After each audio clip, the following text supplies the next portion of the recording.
So that's the first thing we do. Second thing is we realize we're stressed out and we try to calm it down.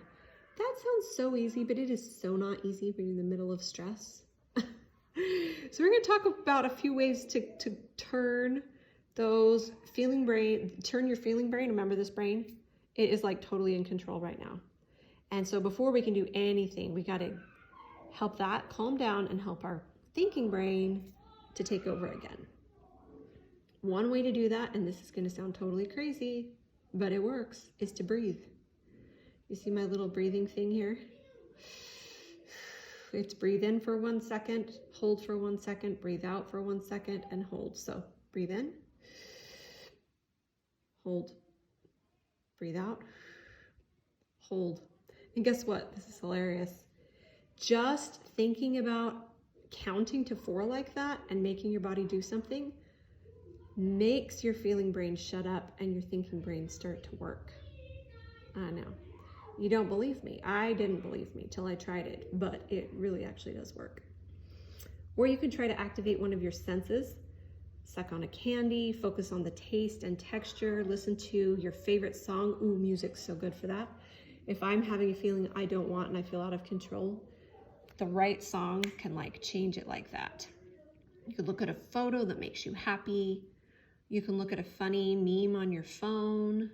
You can count bricks in the room. Okay, I have to tell you a funny story about this. So anyway, I tell a story.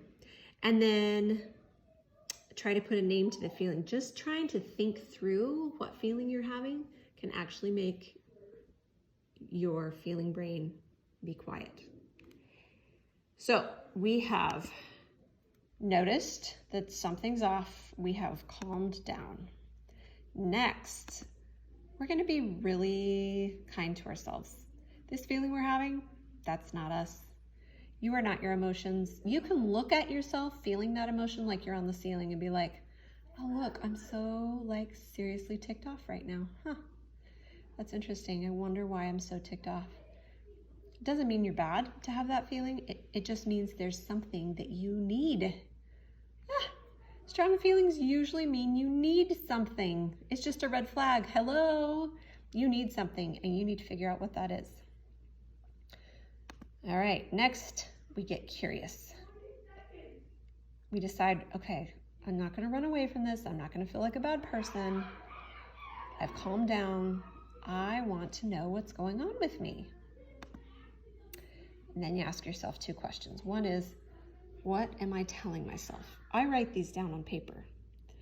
And honestly, you know that you've figured it out when what you're telling yourself sounds like a 5-year-old throwing a tantrum.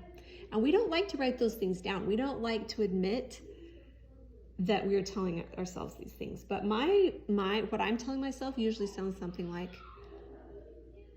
I'm telling myself that that person is being a jerk, or that person just totally doesn't understand me, or I'm telling myself that nothing in this day is going to go right. And then once I've found it and I'm like, oh yeah, look at that. That just really does sound like a 5-year-old. Then I can ask myself, what do I really believe the truth is? Okay, that person is acting really unkindly towards me. Do I believe they're a jerk? I believe they're a child of God who probably have pain, and that's why they're acting that way. Or,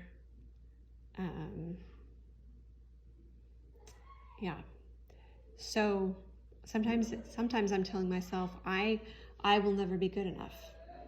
What do I really believe? I failed right now, but I can do better. Or everything is going wrong today. I've had a lot of things go wrong today, and it's been super hard on me. But not every day is like this, and the rest of the day doesn't necessarily have to be like this. So that truth that you make up is the thing you tell yourself over and over to help your thoughts create a better pathway.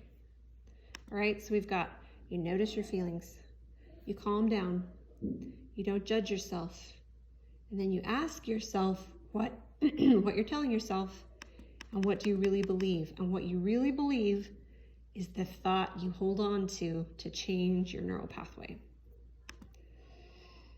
All right. Sometimes negative thoughts just keep coming back. We'll talk about what to do about those. Then we do a little practice where they think about a negative thought they've had or a time where they've had a really strong emotion. And we ask ourselves what we were really thinking and what we believe instead, and use that affirmation. If we have time, I can take them through a short meditation, and then we wrap it up. And I just kind of bear my testimony. The Heavenly Father loves them, and that as we build brains that have a pathway and space for God's love, we open ourselves up to that possibility that we will be able to feel it more effectively if our minds are firm forever, just like Jacob said.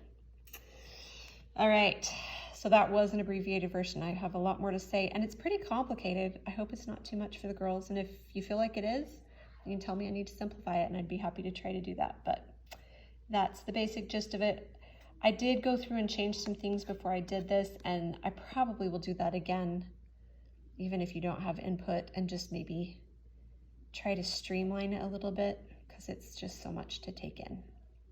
Or we could break it up into parts, and we could talk about like the first part about just the quotes and stuff, and then on another evening talk about the brain science, and then on another evening talk about how to change thoughts. So anyway, I'm open to your feedback about how to present it or any changes you feel like we need. Thanks.